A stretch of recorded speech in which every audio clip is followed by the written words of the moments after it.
dans le prochain épisode de Demain nous appartient. Tandis que Karim retrouve Nina, Clémentine fait la connaissance de Sacha. Dans le même temps, Alex culpabilise d'avoir manqué la naissance de sa fille. Attention, les paragraphes qui suivent contiennent des spoilers sur l'épisode de Demain nous appartient diffusé demain soir sur TF1. Si vous ne voulez rien savoir, ne lisez pas ce qui suit. Vendredi 4 septembre dans Demain nous appartient. Karim retrouve Nina Al-Mouchar installée sur la clé USB de Chemsa s'étant enfin activée, Aurore décide de mettre en place une intervention. Informé par Karim, Lou se rend au commissariat dans l'espoir d'accompagner la police. Mais Aurore refuse qu'elle mette sa vie en danger et lui demande de rejoindre Georges qui sera en liaison permanente avec Karim pendant l'opération.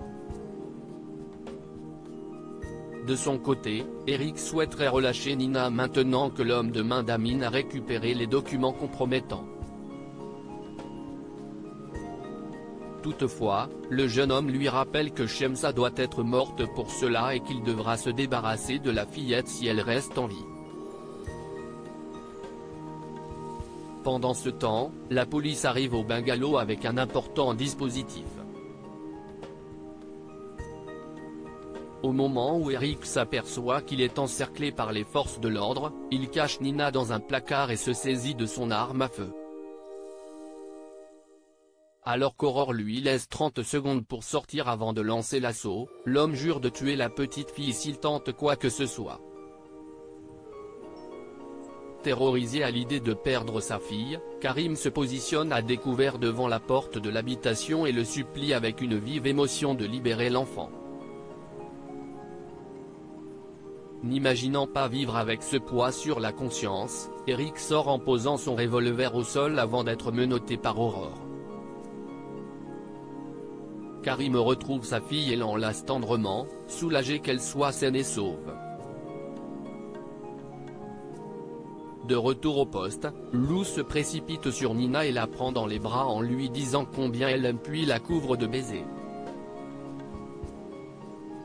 En parallèle, l'état de santé de Chemsa se stabilise progressivement et le docteur Donnie espère la faire sortir du coma au début de la semaine suivante.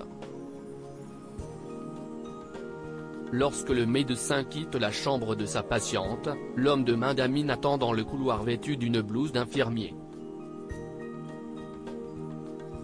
Clémentine fait la connaissance de Sacha à la salle de fitness. Clémentine fait la connaissance de Sacha, le nouveau coach.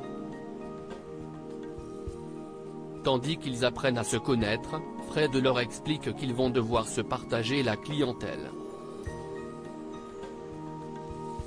Sacha semble se réjouir de cette nouvelle collaboration mais pour Clémentine, ils sont désormais en concurrence. Plus tard, Flore, qui est en pleine séance avec Clémentine, remarque le nouveau professeur de sport.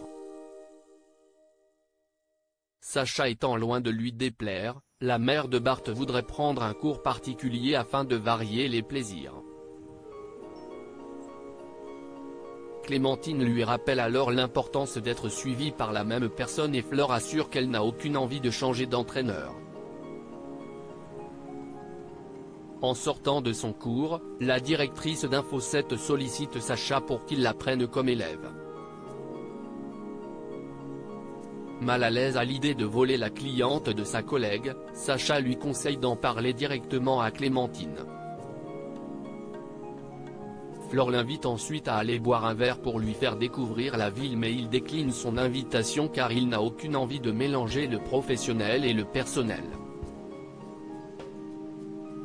À la fin de leur échange, le jeune homme rejoint Clémentine pour lui raconter sa conversation avec Flore et en profite pour lui dire qu'il ne sort avec aucune de ses clientes par principe. Dans l'après-midi, Rémi est à la recherche de Sacha afin de débuter un programme de remise en forme. Clémentine prétend que son collègue s'occupe uniquement des sportifs aguerris et lui propose donc ses services. l'infirmier accepte de la prendre à l'essai. Alex culpabilise d'avoir manqué la naissance de sa fille Maxime et Judith se dirigent vers la maternité pour faire la connaissance de leur nouvelle petite sœur. Pendant que toute la famille se montre joyeuse devant la petite Céleste, Alex semble plutôt distant.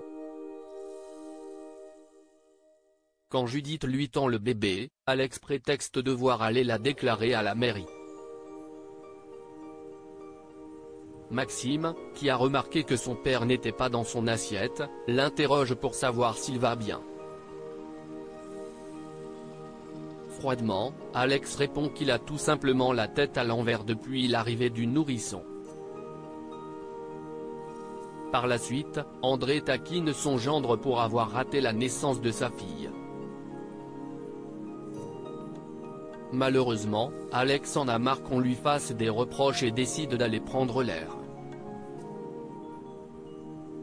Dans les couloirs de l'hôpital, il croise Flore qui le trouve plutôt éteint en ce jour de célébration. L'ostréiculteur finit par confier qu'il se sent coupable d'avoir manqué l'un des plus beaux jours de sa vie et culpabilise à l'idée d'être un mauvais père. Afin de le réconforter, Flore signale que tout ce qui compte, c'est qu'il soit présent maintenant et l'enjoint à profiter de ce moment de bonheur qui lui appartient à lui aussi.